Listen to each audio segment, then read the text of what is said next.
Hey everyone, and welcome back to my channel, What the Beck. This is my August bullet journal setup video, and we're starting off with my usual flip through of July, which went really well. And last month, you all voted for a candy theme over Captain America, so he'll be in the poll for this month as well. And I was really excited to do this theme because last August I did a rainbow theme because my birthday was in August. Well, it still is, but I really liked rainbows and I kind of missed out on it in June, so I really wanted to do a rainbow spread in the summer because that's when I have time to make it all like pretty and nice and stuff like that. So the candy theme, I was kind of thinking of doing mostly candy, but I only had very specific stickers from the books that I have. The point of the polls where you all vote for what the theme is that I'm using things that I already have instead of buying more. And I really didn't have that many candy ones, so you will see in the other spreads of this month that I use like cupcakes and ice cream also, which kind of feels like my sweets theme from January, but it's what I have, so it kind of counts as candy or sweet theme anyway. So I really wanted this front page to be colorful. I did only do it on one page this time, and that's just because I needed the extra page for the rest of July. Usually my spreads kind of average out to like 2 weeks on 2 pages, and then there's like 4 weeks in a month, and sometimes I let them overflow into the next month in the weeklies. But this time I really wanted it to start like on the 1st for some reason, so I left it a little extra page. And that's okay because my bullet journal doesn't have to be in the same style for the whole year, because that's not the point of artistic growth and development, right? Something like that.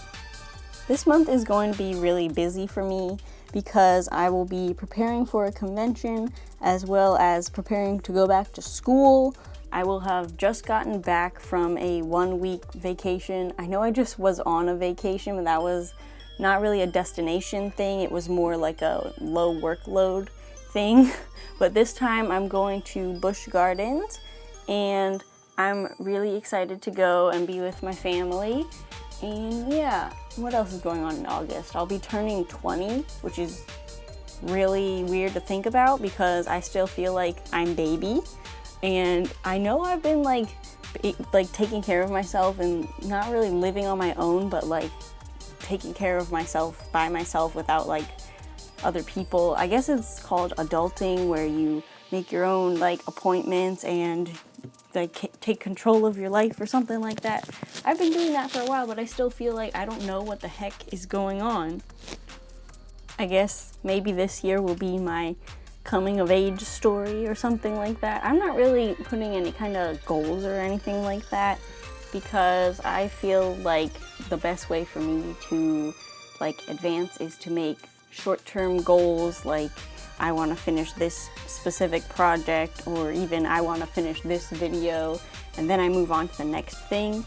And obviously I do have long-term goals like for my future with my partner and like career goals and things like that, but it's not really something that I think about every day. I more just keep thinking of little things I can do to get me towards those, and those aren't really like huge goals like I want to be a millionaire by 2023 or something like that. It's more like I want to be happy and eventually raise the number of cats that I own, you know what I mean?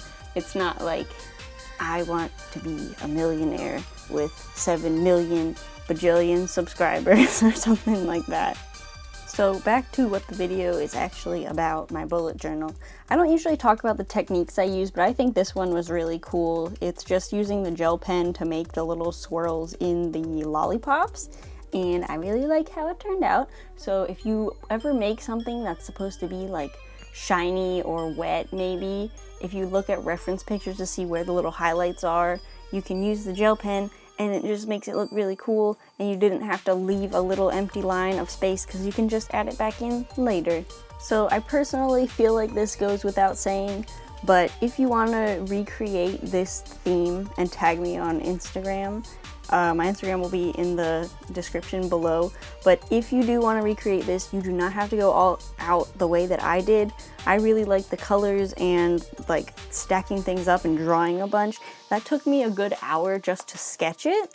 So you don't have to do as much as that, but if you do want to recreate it, please tag me and I will like and comment on your pictures because I love seeing when people recreate my themes. I don't know, it makes me feel good. I hope it makes you feel good when I comment on them and talk to you. So on to the next spread. This is my habit tracker. It is huge. I have been gaining some more subscribers recently, so hi to all the new folks. This is my life force, basically. This is what keeps me on track throughout the whole day. This is what keeps me eating 3 meals a day and making sure that I'm taking care of myself the way that I deserve. And that's why it's so huge. Some people put goals on theirs, like doing yoga or reading. And I did make a video about this, about why I have such a huge habit tracker, why I track things that most people don't, like brushing your teeth or taking a shower. But I just want to say a little bit in this video too, in case it's your first. You can go check that one out to see a more in-depth explanation of that.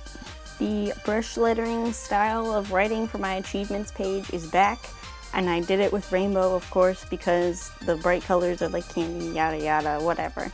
But I want to say, like, for some reason, I feel like most people, while they're lettering, they think it looks good, and then they back up and they're like, oh, that doesn't look as good as I thought. But I had the totally opposite reaction to that when I made this, and I was like, this isn't going that great. And then I looked at it at the end and was like, wow, this actually looks pretty darn good.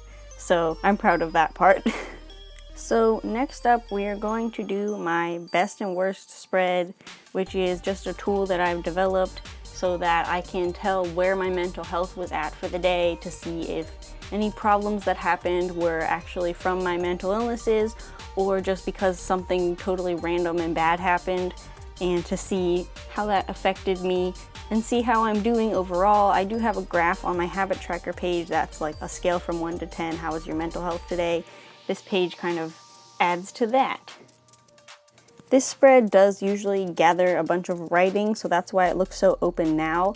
But if you noticed at my beginning flip through, it does fill up over time, and that's why I leave it so open, because I need to write a lot of things in case something really bad or really good happened in a day, or multiple things.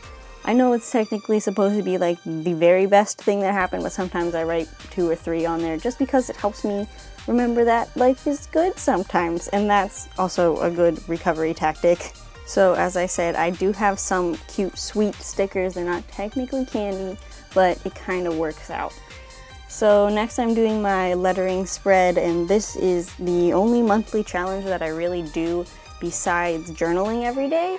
And that's because I usually use Cindy Gunter Baldo's lettering challenges. I haven't done one in a while, but for July I actually did the Lion King one, and I had a lot of fun with that. I just did simple cursive because, again, I'm busy making things. I actually have a lot of commissions right now going on, so I needed something simple that I could do every single day. And next up, I'm going to just make my first weekly, although this is technically like a double weekly.